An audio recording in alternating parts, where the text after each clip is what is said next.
commit one, the Insurrection Act, which is supposed to be used for, well, actual insurrections, not for protesters in big inflatable suits with signs. Trump wants to invoke the Insurrection Act to punish anyone who opposes him. If you take a look at what's been going on in Portland, it's been going on for a long time, and that's insurrection. I mean, that's pure insurrection. I know all of this is frightening, and I don't want to unduly alarm you, but you need to be aware of this imminent danger. It's unfolding very, very rapidly. He's following a 4-point plan that you need to know about. Step 1 is to deploy ICE into so-called blue cities run by Democrats. These masked and armed ICE agents are wreaking havoc on American cities and violating due process. They're arresting people outside immigration courtrooms.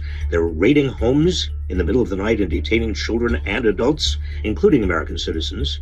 They admit to using racial profiling. These aggressive tactics are provoking demonstrations, which leads me to step 2, exaggerate the scale and severity of the protests. Trump has described Portland as a war-ravaged city burning to the ground, but Portland's own police chief has debunked that. City of Portland is about 145 square miles. This is one city block. Even the events that are happening down there do not rise to the level of attention that they are receiving. And Trump continues to describe Chicago as a war zone. But recently that's because of ICE agents who've sprayed tear gas, pepper balls, and rubber bullets into crowds of journalists and protesters gathered outside a detention facility. But that doesn't seem to matter to Trump. It's all part of a plan to establish a pretext for step 3, deploy National Guard troops. Trump is deploying hundreds of National Guard troops from red states like Texas into blue states like Oregon and Illinois against the wishes of Democratic governors. This is continuing to enrage an already outraged public,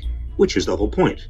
Trump wants to stoke actual violence, which would make it easier for him to unleash the final step in his plan, which is step 4, invoke the Insurrection Act. The Insurrection Act empowers a president to federalize the National Guard and use the U.S. military to suppress civil disorder, insurrection, or armed rebellion against the government. Everything done by Trump has been a preamble to invoking this act and being able to unleash troops against his perceived political enemies who oppose his regime in advance of the 2026 midterms. It would be the ultimate step in Trump's authoritarian power grab. There are fights happening in the courts right now that could put a stop to all of this. Even Trump's own appointed judges in the federal courts are standing in opposition to him. And you have a role to play too. Trump and his enablers want violent confrontations in order to justify their moves. So please, remain peaceful if you protest, or if you encounter ICE agents or National Guard troops where you live. Do not give Trump what he wants. Instead, record what you see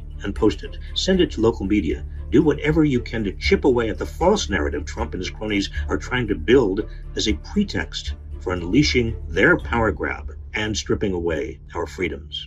And please help spread the word about what Trump is planning by sharing this video.